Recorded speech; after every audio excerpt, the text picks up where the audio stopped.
Inilah tamu kita yaitu Kasraf. Halo. Nah, sebelum itu mari saya Muhammad Zaki Mubarok. Saya Nisa Silawati, saya Arif Alam. Saya Anja Nugraha. Saya Junardi. Kali ini kita akan memulai wawancara kita. Nah, pertama boleh nggak perkenalan dulu kita aja? Perkenalan. Mungkin kalian aja deh yang tanya, mau tanya apa, nanti aku yang jawab. Ya, mungkin boleh dari nama, lahir di mana? Kalau nama lengkap itu Ashraf Abdillah Arifudin, tapi Abdillahnya itu di akte kelahiran cuma tulisan A, jadi Ashraf A Arifudin. Kalau alasannya nggak tahu kenapa, tanya aja ke orang tua aku. Terus kalau tempat lahirnya, aku lahir di Sinjai tanggal 16 September 2005. Jadi aku kelahiran 2005 yang seharusnya sekarang tuh seangkatan sama yang alumni kita yang baru lulus. Cuman karena aku lahirnya di waktu senggang di akhir-akhir tahun, makanya aku jadi angkatan yang sekarang. Oh, jadi kayak bisa jadi udah lulus nih ceritanya. Iya, gara-gara itu juga kemarin mimpiku untuk ikut pertukaran pelajar nggak bisa, soalnya umur nggak tercapai. Oh gitu. Oh ya. Nah, jadi kan ini lahir di mana? Di Sinjai. Kok bisa pilih Atira gitu? Untuk Atira Bone sebelumnya ada kelas buku yang masuk di sini angkatan pertama SMP. Oh, angkatan pertama SMP masuk di sini, terus kakak aku dua orang juga daftar ke sini. Oh, dua-duanya lolos tapi nggak ada yang ngambil karena pada nolak masuk asrama. Terus waktu di aku anak cowok sendiri, ya udah dipaksa masuk aja, katanya siapa tahu bisa gimana di dalam daripada di luar rusak, ya udah masukin aja. Kan aku juga mau dimasukin ke pesantren tapi aku nggak mau sekolah agama. Baru image Atira di luar itu sekolah berprestasi tapi agamanya itu juga ada gitu, tapi nggak sebanyak yang di pesantren, jadi aku pilih masuk ya. Tunggu bentar, kan tadi bilangnya itu pernah mau dikasih masuk ke pesantren sama sekolah lain. Iya. Kalau pesantren itu pesantren apa? Pernah mau di Adikas, terus pernah juga di pesantren yang di Sinjai, aku lupa namanya apa, tapi aku pada nolak. Soalnya kalau sekolah pesantren itu kita cuma fokusnya kan pendidikan agama aja. Terus kalau kita hadap di dunia yang sudah modern ini, kalau kita cuma punya bekal agama tapi nggak punya bekal dunia, kita juga nggak bakalan bisa survive. Jadi ya aku pikir ya kan harus balance dua-duanya, bisa jalan dua-duanya, bisa pendidikannya, bisa agamanya juga. Jadi aku pilihnya Atira Bone. Iya kan balance ya ceritanya. Insya Allah. Jadi kan ini juga udah Atira nih ini masuk. Iya. Awal mulanya tuh bagaimana di sini? Ada kayak culture shock nggak di sini kayak tiba-tiba, wih aku di dormitory nih di asrama. Kalau culture shocknya sih mungkin gara-gara COVID ya awal-awal. Karena waktu aku masuk di sini itu tiba-tiba ada COVID, kan kita divaksin, wajib vaksin dulu waktu masuk di sini.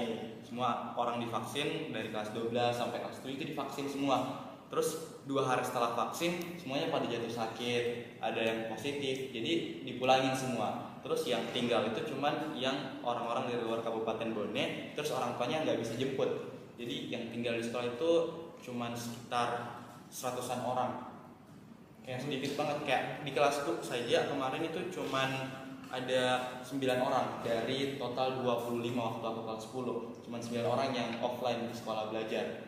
Jadi kayak culture shocknya itu mungkin lebih ke waktu perpindahan dari masa COVID itu ke masa normal, yang tiba-tiba banyak orang yang datang. Tiba-tiba waktu kita antri makanan itu yang awalnya cuma santai sebentar, tiba-tiba antarnya panjang banget sampai 20 orang. Kan biasanya cuma kayak 3 orang, 4 orang yang antri. Ini antriannya jadi panjang, saf di masjidnya jadi sampai ke belakang, yang masuk juga banyak. Jadi kayak mungkin itu aja sih culture shocknya kayak awal-awal. Soalnya juga aku waktu SMP tinggal sendiri di rumah, tinggal sendiri. Aku bisa sama orang tua. Orang tua aku di kampung, terus aku di kota. Tinggal di kotanya memang pure sendiri atau ada yang memang ikut dengan keluarga atau bagaimana? Pure sendiri, rumah di kota. Soalnya kan itu awalnya rumah aku sama kakak-kakak aku di situ. Tapi 3 kakakku udah kuliah waktu aku SMP. Jadi aku tinggal sendiri di rumah itu. Tapi nggak lama sih, kan juga waktu SMP kita dapat COVID. Terus pas COVID kakak aku pulang kampung semua, jadi aku ditemanin sama mereka sekitar 1 tahun lebih. Jadi cuman 1,5 tahun lah tinggal sendiri gitu. Tapi dijenguk sih kadang-kadang juga. Selama tinggal sendiri itu ada kayak rasa was-was atau kayak bagaimana perasaan kayak tinggal sendiri di rumah?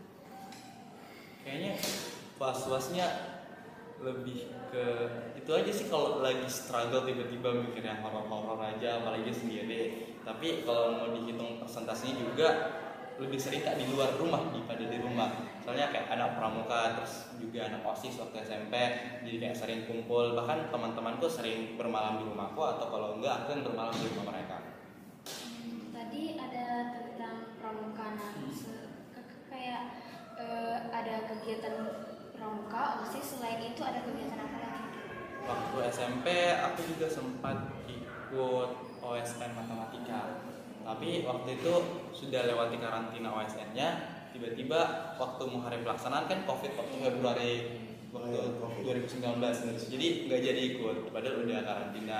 Tapi kalau untuk lomba-lomba lainnya, lomba pidato, cerdas cermat, terus juga Prisma UIN Alauddin juga pernah ikut dan alhamdulillah juara. Di situ juga Atira Bone juga juara, yang juara umum Atira Bone, terus juara 3 aku, terus lomba cerdas cermat di Palu juga pernah ikut dan alhamdulillah juara 1, dan pidato juga di Kabupaten Senjai.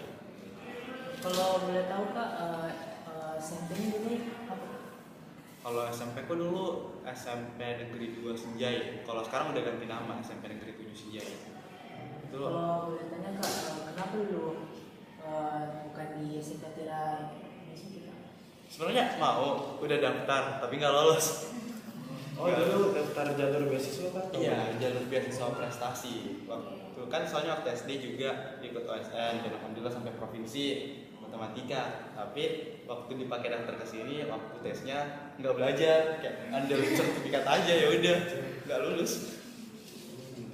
Memang udah daftar OSN kami udah banyak lomba ya.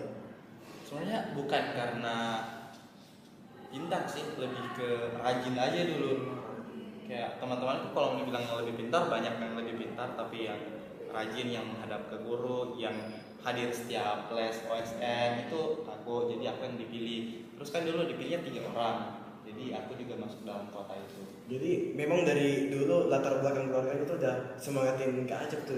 Kalau kamu ikut ini, kamu ikut itu, semangat ini. Untuk support system sih pasti ada dari keluarga, tapi kalau orang tua aku lebih ke kamu mau pilih yang mana, ikut yang mana, mau ke olahraga, mau ke sains, atau mau lomba-lomba apa, itu terserah kamu. Yang penting pelajarannya di sekolah nggak terganggu, itu aja syaratnya. Tapi kalau sekarang ya lihat sendiri, lebih pilih lomba dibanding kelas. Nah, kita mau lanjut nih ke topik selanjutnya, yaitu karir debat Kak Acep nih. Kan Kak Acep itu udah sampai LDBI ya? Ya, Nah, alhamdulillah. tapi sebelum itu, mari kita coba dari awalnya dulu. Kak Acep dulu kok masuk debat Indonesia kayak gitu, kok nggak lanjut OSN matematika aja? Jadi jujur waktu tes ekskul itu di Tirabone kan dulu waktu tes ekskul itu kita cuma boleh pilih satu ekskul. Terus kalau misalnya ekskul akademik ya ekskul akademik aja, debat nggak mau diduain, akademik juga nggak mau diduain. Jadi aku awalnya aku daftar ekskul matematika, aku juga daftar ekskul debat. Yang matematika lagi-lagi nggak belajar dulu sebelum tes. Terus dari sekian banyaknya orang yang daftar, ternyata aku lulus tiba-tiba, nggak tahu. Padahal tesnya itu aku yang bisa dikali, yang bisa dibagi, yang bisa dikurang gitu aja. Kayak aku nggak pakai rumus, nggak pakai apa, kerja kumpul lulus. Jadi kayak aku bingung kayak kok bisa lulus ya. Terus teman-temanku yang belajar, yang di rumah, yang betul-betul prepare baik-baik untuk bisa lolos di ekskul matematika, nggak pada lolos gitu. Jadi kayaknya enggak deh. Soalnya ini lolosnya karena hoki, karena keberuntungan. Terus yang debat kayak aku betul-betul ngerasa kayak ini ya betul-betul karena kemampuan aku bisa lolos. Jadi ya daripada aku pilih yang main hoki-hoki aja, ya aku pilih yang pasti-pasti aja. Oh, jadi itu debat itu karena hoki ya, karena ada rasa perjuangan di situ. Iya, malah waktu aku pilih itu ekskul debat kan aku lolos dua sama Pak Taufik sebagai pembina ekskul. Jadi Pak Taufik itu datangin aku di kelas Alfata. Dulu kan aku kelas 10 kelas Alfata. Datang waktu itu lagi belajar bahasa Indonesia di Bu Citra. Terus Pak Teh panggil aku keluar. Terus ditanya tuh kayak kamu mau pilih yang mana, debat atau matematika. Jadi kayak aku bilang pilih debat. Terus Pak Teh bilang kenapa pilih debat, kenapa tidak matematika? Banyak loh orang yang berjuang untuk lolos matematika, kayak ekskul matematika itu harapan banyak orang. Gengsi ya gitu kan. Kayak Terkenal banget. Iya, terkenal banget.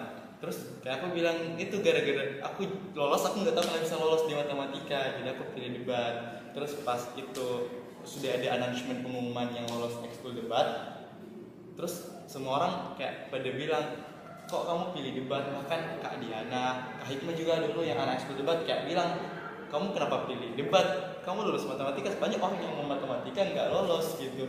Kayak orang-orang pada bilang kayak itu matematika kayak kenapa dijadikan opsi kedua gitu. Kayak ya aku jawab aja kayak it's not my passion. Nah, perjuangan yang kayak untuk masuk ekskul debat itu apa aja sih?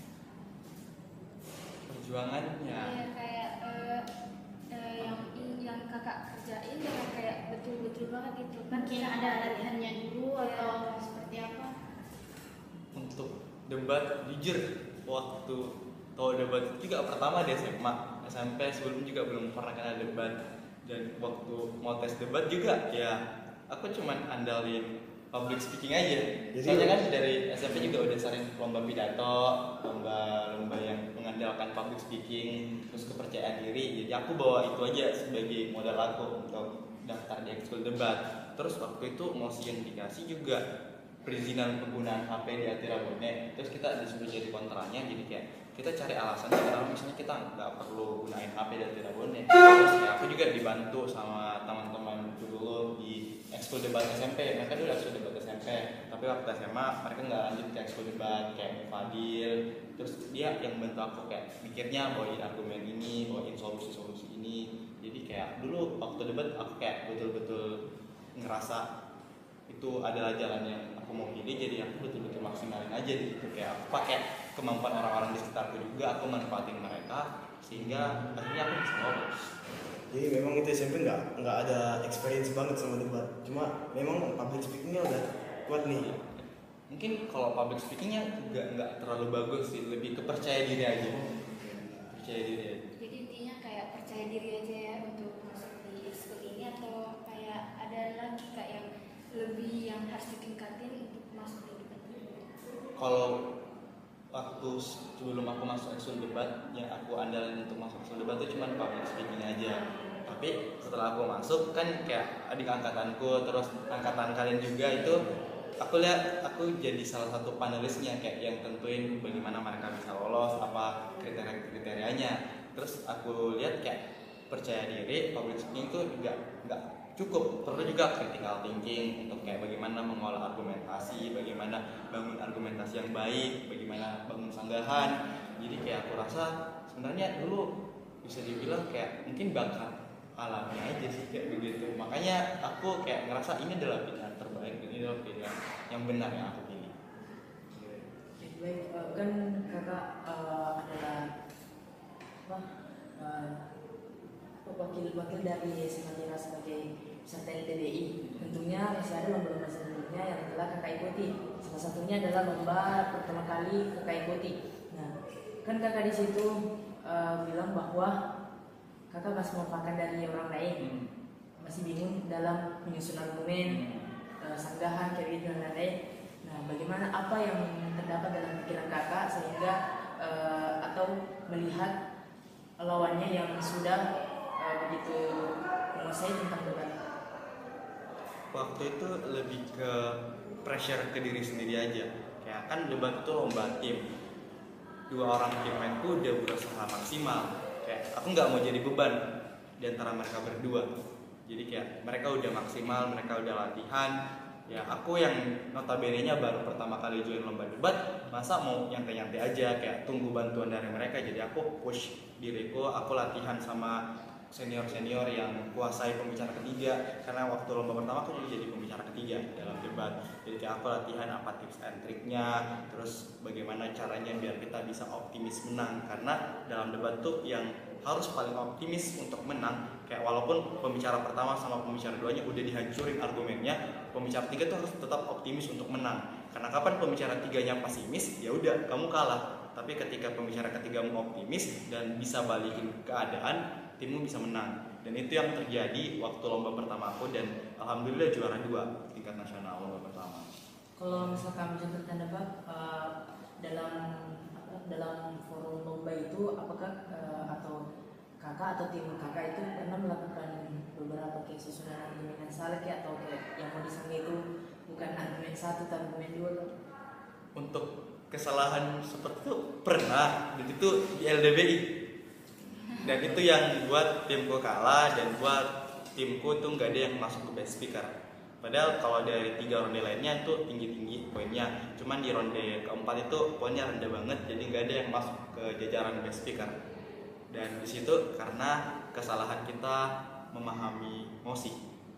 Kayak situ mosinya dulu kita harusnya kayak misalnya kita harus nolak angka untuk pemberian di nilai rapor. Tapi aku malah bilangnya ya udah kita tolak angka, tapi kita pakai angka itu sebagai standarisasi. Misalnya angka 85 sampai 90 itu nilainya B, 91 sampai 100 itu nilainya A. Seharusnya kan di mosinya tuh mintanya semua angka itu dihilangin dalam dunia pendidikan untuk nilai rapor. Tapi aku kayak ngakalin aja, ya udah angkanya disimpan aja sama guru-guru. Terus nanti siswanya yang dapat itu cuma deskripsi, cuma poin A, poin B, poin C begitu. Dan itu ternyata dianggap sama juri, dan ternyata itu adalah suatu kesalahan sehingga timku dibuat kalah pada perdebatan kali itu. Nah kak, kan dalam lomba itu tentu ada kayak menang, kalah. Kan kakak kan kakak pernah juga mengalami kayak adanya kekalahan. Bagaimana perasaan kakak atau bagaimana cara pola berpikir kakak agar pikiran kakak itu tidak down? Untuk kekalahan dalam debat, untuk kekalahan mutlak sih kayaknya belum pernah yang kayak kekalahan mutlak.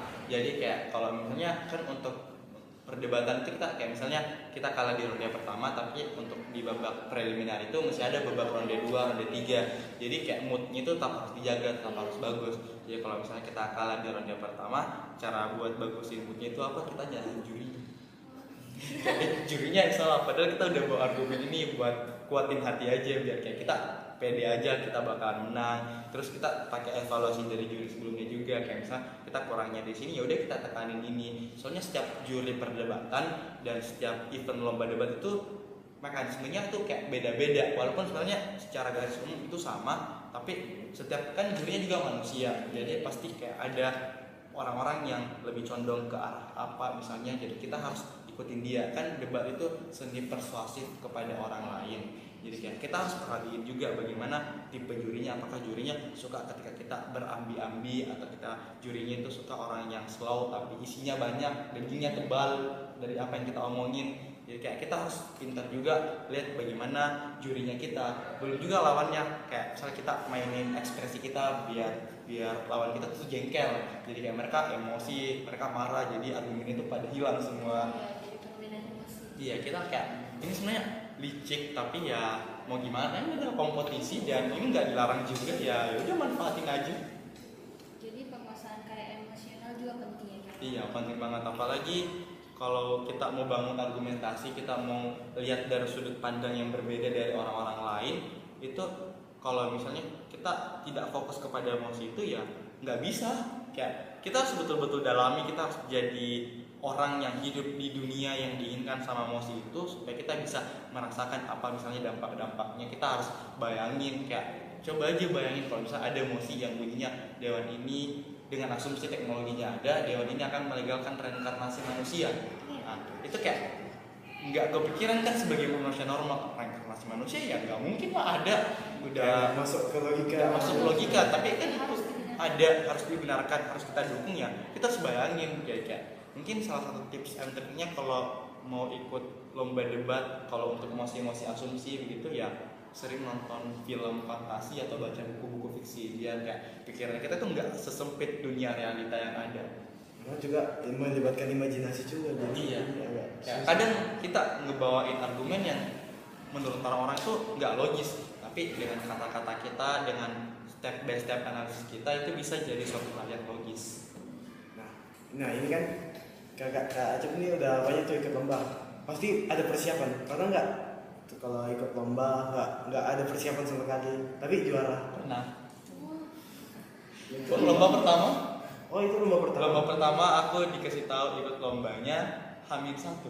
H-1. Itu baru 2 pekan gabung ke ekskul debat, terus berarti baru 2 pertemuan di ekskul debat, terus ditanya sama senior bilang kamu ikut lomba debat, kita satu tim. Kayak aku bilang lomba debat, terus ada tingkat apa, tingkat nasional, yang adain apa, Universitas Pertamina, terus online pakai Zoom. Jadi kayak waktu itu kita dikumpulin di SIO. Di SIO lombanya kan, kalau lomba-lomba online itu di SIO Pak, kalau ya biasanya. Terus di situ kayak waktu itu kita TM, pas selesai TM aku langsung ke Kak Hikmah kayak ajarin aku bagaimana jadi pembicara ketiga. Terus di kelas lesnya itu les ekstrakurikuler debat juga, itu yang baru dipelajari baru pembicara 1, terus pembicara 2 itu baru intronya. Terus tiba-tiba karena pembicara 3 kosong, terus yang teman tim gue tuh Alfian sama Kak Dava. Alfian udah pernah jadi P1 jadi diambil P1, Kak Dava udah pernah jadi P2 jadi diambil P2, terus P3 nya kosong jadi aku yang ngisi. Jadi ya pertama kali ikut di situ dan alhamdulillah juara 2. Tapi itu terhitung gak ada persiapan nggak sih kalau kayak gitu? Tapi Harusnya itu terhitung sih, tapi kayak dikit banget pasti. kalau yang literally gak ada persiapan yang langsung lomba, Iya. yang waktu UCDC yang bareng Kak Dava sama Kak A, yang juara 3 tahun lalu. Juara 3 tahun lalu itu kan Kak Dava sama Kak A udah kelas 12, di situ udah masa-masa sibuknya les dan persiapan bimbel, universitas segala macam. Jadi kayak aku nggak ada persiapan, kayak mau ngapain juga, debat, baca berita ya malas, jadi scroll IG, scroll TikTok. Minta maaf ya Pak P, kayak waktu karantina itu cuma scroll IG, scroll TikTok, tapi alhamdulillah dapat juara juga kok. Yang penting dapat knowledge. Waktu sampai di Makassar juga kayak kita katanya mau begadang, mau brainstorming bareng. Pada nyatanya apa? Kan itu waktu Piala Dunia juga ya. Kita nobar Piala Dunia. Enggak. Oh ya ini kan Kak Acep itu jadi P3. Iya, ketiga. Pasti kan ada teman-teman tuh. Kak Acep susah nggak? Kesusahan nggak cari teman debat? Atau tinggal kayak tanya teman debatnya kamu mau ikut nggak? Atau ada kayak lika-likunya? Untuk buat teammate sih nggak susah. Kayak soalnya kan udah ada ekskulnya juga. Terus kayak aku kebetulan alhamdulillah di tim inti terus. Jadi kalau ada lomba-lomba pasti orang-orang yang lebih jago diprioritaskan untuk masuk ke tim inti. Jadi kayak aku nggak pernah kekurangan anggota buat ikut lomba. Pasti kayak ada aja yang mau untuk join. Kayak aku ajak, ayo ikut lomba ini, ayo ikut lomba ini. Ada yang paling susahnya tuh kalau misalnya kita kirim 3 tim, terus di tim 3-nya itu kayak kekurangan personil. Jadi kayak kita ambil orang-orang yang di luar ekstrakurikuler debat buat join di tim 3. Oh jadi ada juga yang dari luar tim debat itu? Banyak. Awalnya Fatasha itu bukan anak ekskul debat, tapi karena waktu itu kita kekurangan personil, dia dipanggil dan dia ikut. Dia juara 3, juara 2 di Kala Institute kemarin. Oh. Bukan, itu lomba English debate. Ini waktu dia kelas 10 kan dia daftar ekskul debat, tapi nggak lolos. Terus kelas 11 dia diajak daftar setelah ikut lomba. Jadi lomba pertamanya dia itu belum resmi sebagai anggota ekskul. Tapi udah juara jadi. Dia juara. Jadi udah kayak ada tawaran. Iya, terus ditawarin buat join dan dia daftar, dia ikut seleksi dan dia lulus. Nah, kan ini udah ceritanya udah kelas 12 nih. Udah agak istirahat dari debat ini. Nah, ini kan kedepannya ini bagaimana nih? Debatnya masih mau dibawa nggak sampai universitas atau ya udah aku lepasin fokus yang lain aja? Kalau debatnya ya pasti masih mau dibawa ke universitas. Soalnya kayak relasi yang aku punya, teman-teman yang aku punya yang dari Jawa, dari Bali, dari Kalimantan, dari Papua, kayak mereka tuh aku kenalnya gara-gara debat. Aku ketemu mereka di berbagai kompetisi, terus mereka kenal aku, mereka chat aku, kayak aku juga chat mereka. Jadi kayak aku bangun relasi dari debat. Kayak orang-orang banyak kenal aku, banyak tahu aku, kayak anggap aku jago di bidang debat kayak karena aku ikut lomba debat. Jadi kayak masa aku mau sia-siain apa yang udah aku bangun dari 3 tahun yang lalu dalam ekskul debat. Kayak tiap malam aku latihan, tiap hari aku prepare, aku kerja mosi, aku brainstorming. Ya masa aku lepas tiba-tiba karena masuk ke universitas aja. Nah, kan tadi kakak bilang akan membawa itu ke jenjang universitas. Nah, kira-kira kakak bakalan ngambil jurusan apa nih di tempat ini? Jurusan, jujur kalau jurusan itu sebenarnya masih jadi dilema buat aku. Karena kayak aku maunya jurusan yang impossible, jurusan yang bisa nyantai tapi ketika lulus penghasilannya banyak. Kan gak ada. Tapi kan takutnya ini salah jurusan gitu. Iya, tapi kalau orang-orang di sekitarku kayak guru-guru, MEMEVA, terus orang kayak alumni-alumni, teman-teman kelasku juga kayak bilangnya aku cocoknya kalau bukan di ilmu politik, hukum atau HI. Terus kayak aku udah coba kayak searching terkait 3 jurusan ini, terus kayak aku dapat kesimpulan kalau ilmu politik itu kayak sebenarnya bukan kemauanku, tapi kayak karena orang-orang di sekitar sering lihat aku kayak misalnya ada kebijakan pemerintah aku kritik kayak begitu, jadi mungkin aku dikira politikus kali ya, kayak cocok jadi politikus. Mungkin critical thinking juga Iya, ya. kayaknya Cocok. mungkin gara-gara itu aja sih. Jadi kayak yang katanya ini cocok nih equal gitu kayak tapi ya mesti jadi opsi lah tapi nanti. Terus kalau misalnya hukum, kan hukum kayak jaksa, pengacara tuh, debat kayak yang paling identik dan ikonik bagi anak debat. Kalau lulus dari SMA ya mereka rata-rata ambil jurusan ilmu hukum untuk melanjutkan debatnya. Kan kayak di sisi kelasnya, kalau di kelas hukum juga itu kayak ada studi kasus, dan studi kasus kayak sama bangun mosi aja kayak begitu, cuman kita tambahin pasal-pasal, undang-undang kayak gitu aja. Kayak udah ada experience jadi Iya. aja.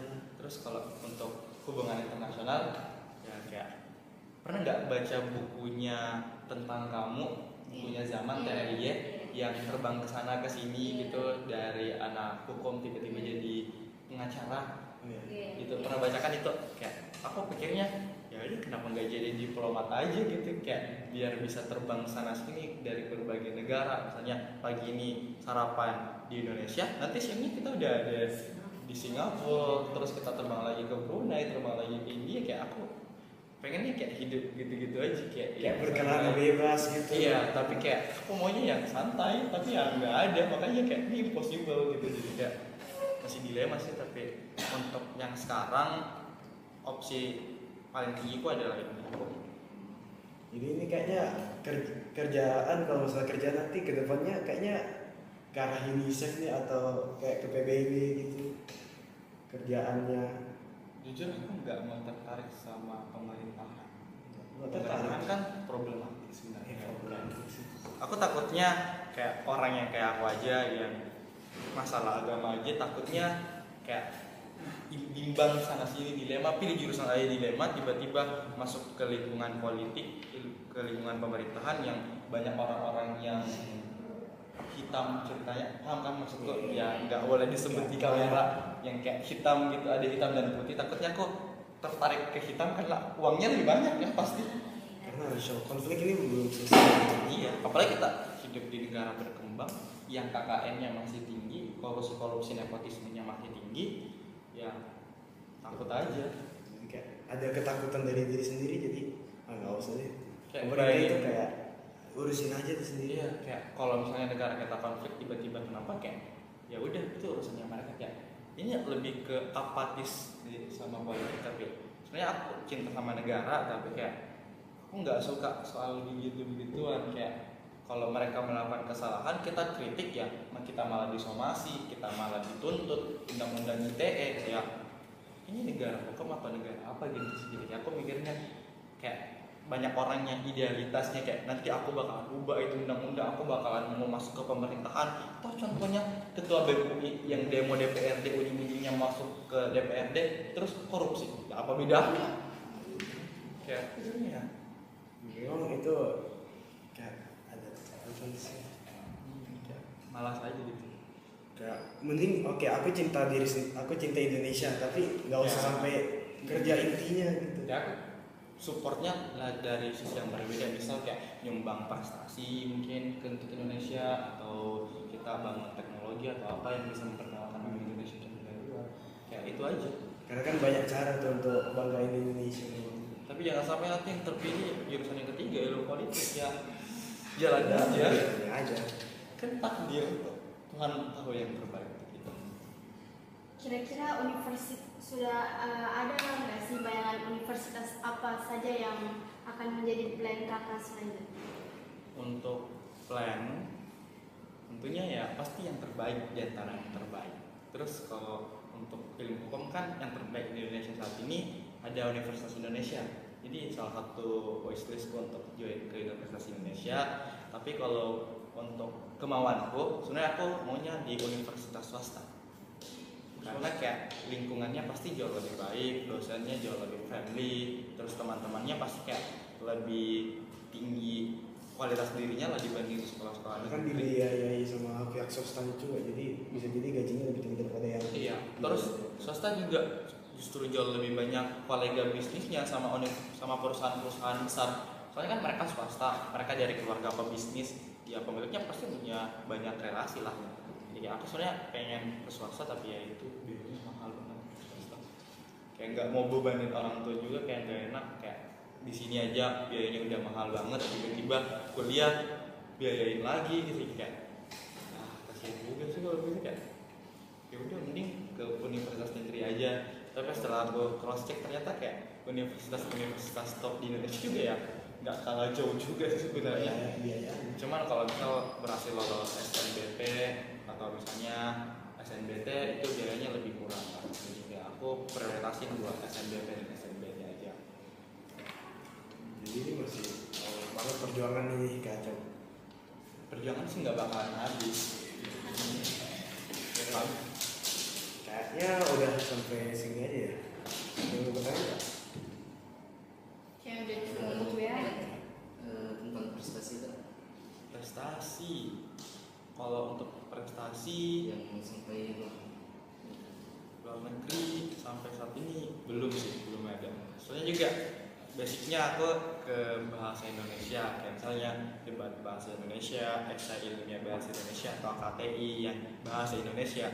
Untuk bahasa Inggris aku belum berani join, soalnya aku sadar kayak bahasa Inggrisku masih di level rendah, terus aku belum punya grammar yang sebanyak itu, terus pronunciationku juga belum jelas, kayak aku kadang mau bilangnya apa, orang tangkapnya apa gitu, jadi kayak takut aja gitu untuk join di dalam bidang itu. Jadi aku pengen kuasain dulu lebih dalam biar ketika aku misalnya join, aku punya tingkat kepercayaan diri yang tinggi, jadi aku bisa eksekusi lombanya dengan baik. Belajar ya kak ya. Jadi kayaknya udah selesai ya. Ya. Oke. Jadi makasih Kak Ajab atas waktunya. Makasih. Ya maaf menyita waktunya udah berapa menit nih. Gak apa-apa, manusia diciptakan untuk saling membantu, dan ketika aku membantu mudah-mudahan Tuhan membalasku dengan lebih baik. Amin. Ayo. Jadi sekian terima kasih. Assalamualaikum warahmatullahi wabarakatuh.